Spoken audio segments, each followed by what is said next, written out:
लेकिन मैं नेपाल गया था, चश्मा वहीं से मैं लेके आया था। वहाँ गया तो एक लड़की ने मुझे पकड़ लिया, बोले कि बहुत अच्छे कवि हो, हमारी सुंदरता पे कुछ लिखो, नेपाली लड़की का सौंदर्य। मैंने कहा ठीक है मैं लिखता हूँ। मैंने लिखा 2 लाइनें, अगर लगे वाकई में नेपाली लड़की ऐसे ही हो सकती है तो खूब ताली बजाना। मैंने लिखा कि चिपटी चिपटी नाक तुम्हारी, देखिए श्रृंगार, चिपटी चिपटी नाक तुम्हारी, कटी कटी सी आंखें, चिपटी चिपटी नाक तुम्हारी, कटी कटी सी आंखें, और कैसे इनको झील कहें, क्या घंटा इनमें झांकें। ये हमारा श्रृंगार है, हम लोग ऐसे ही लिखते हैं, हम रियलिटी लिखते हैं। सामने आदरणीय पत्रकार महोदय बैठे हुए हैं। मुझे पता नहीं क्यों एक चीज़ मैं आपसे कहना चाहता था, आज सोच रहा हूँ कह दूँ।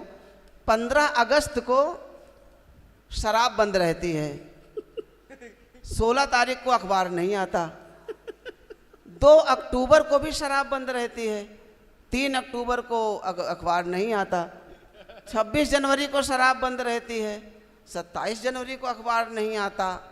तो मुझे ऐसा लगता है बच्चों, क्या ये पत्रकार बिना पिए खबरें नहीं लिख पाते क्या? नहीं, ये सवाल बार बार मेरे दिमाग में आता है, आखिर ऐसा होता क्यों है? ये तारीखें आपको क्यों याद है? तो ये पत्रकारों की दुनिया है। नहीं, ये आप पता करिएगा, अपने संपादक जी से पूछिएगा कि ऐसा, मुझे तो यही रीजन पता चलता है कि ऐसे ही होगा कुछ।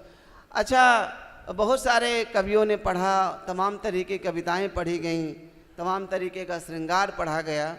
मैं बताऊं, बच्चों भी बहुत सारे बच्चे ताली नहीं बजा रहे थे, मुझे आज अध्यक्षता सौंप दी गई। मैं ओपनर हुआ करता था, मुझे सबसे लास्ट में, एक बार मैं लास्ट में काव्य पाठ कर रहा था तो 2 ही लोग बैठे थे, जैसे आप लोग जा रहे थे वैसे उठ गए, 2 लोग बचे थे। हमने कहा भैया आप लोग भी जाओ, बोले जल्दी करो, मैं लाइट वाला हूँ, ये टेंट वाला है। एक बार काव्य पाठ कर रहा था, एक ही श्रोता बैठा हुआ था, तो मैंने कहा भैया आप भी जाओ, आप क्यों बैठे हुए हो?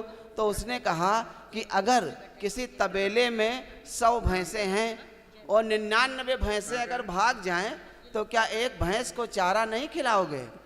मैंने कहा नहीं, बात तो एकदम सही कही है। मैंने काव्य पाठ किया, मैंने जबरदस्त पढ़ा, करीब 1 घंटा पढ़ता रहा, बेहोश हो गया। वो हॉस्पिटल पहुंच गया, आईसीयू में मिलने गया। हमने कहा भैया क्या हुआ, क्यों बेहोश हो गए? उसने जो जवाब दिया उस पे आपकी तालियां उठे। उसने कहा अगर 99 भैंसों का चारा एक ही भैंस को खिला दोगे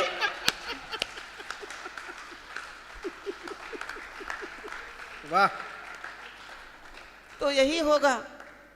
मैं ऐसा कुछ नहीं करूंगा।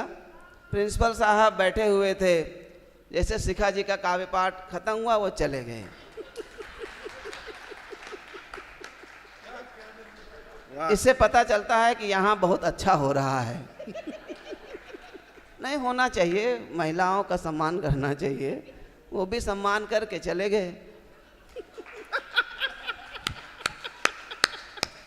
अब शायद हो सकता है कि आ जाएं अंत में। मैं तो यही कहूँगा कि ईश्वर करे जल्दी आ जाएं वो, क्योंकि अंतिम संस्कार भी देखना बहुत ज़रूरी होता है।